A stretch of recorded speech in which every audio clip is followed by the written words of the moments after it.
നമസ്കാരം. ഇതുവരെയുള്ള സമഗ്ര വാർത്തകളുമായി ഉച്ചവരെ കാണാം. ആദ്യം നോക്കാം പ്രധാന വാർത്തകൾ. സംസ്ഥാനത്ത് റേഷൻ മസ്റ്ററിംഗ് നിർത്തിവെച്ചു. എല്ലാ കാർഡുകൾക്കും സാധാരണ രീതിയിൽ റേഷൻ വിതരണം ചെയ്യുമെന്ന് ഭക്ഷ്യവകുപ്പ്.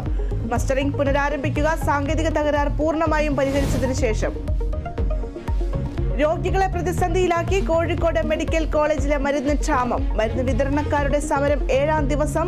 കുടിശ്ശിക തീർക്കാതെ മരുന്ന് വിതരണമില്ലെന്ന കമ്പനികൾ. ദുരിതത്തിലായി ക്യാൻസർ, ഡയാലിസിസ് രോഗികൾ.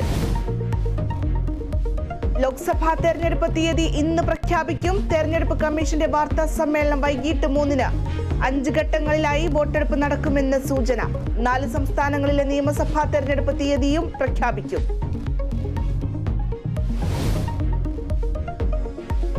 കേരള യൂണിവേഴ്സിറ്റി കലോത്സവ കോഴയ്ക്ക് പിന്നിൽ മുൻ SFI-കാരനെന്ന ആരോപണം. വിധികർത്താക്കളെ സ്വാധീനിക്കാൻ 5 ലക്ഷം രൂപ വാഗ്ദാനം ചെയ്തെന്ന ആക്ഷേപം.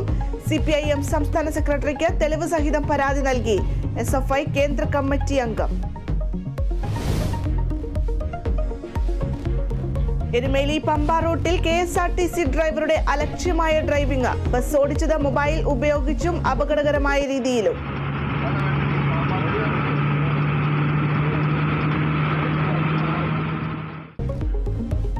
RTOക്ക് പരാതി നൽകാൻ യാത്രക്കാർ.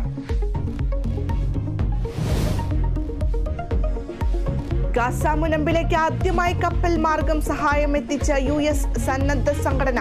200 ടൺ ഭക്ഷ്യവസ്തുക്കളുമായി കപ്പലെത്തിയത് പുതിയതായി നിർമ്മിച്ച ഇടനാഴിയിലൂടെ. ഭക്ഷണം വിതരണം ചെയ്യുന്നതിൽ വ്യക്തതയില്ല.